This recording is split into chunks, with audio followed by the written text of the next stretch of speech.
যে বন্দুকটা তত এলি না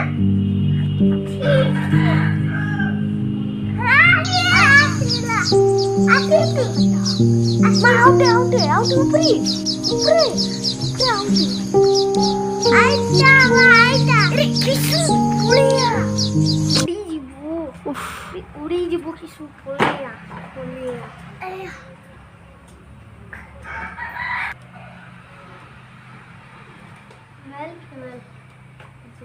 হাত দেখান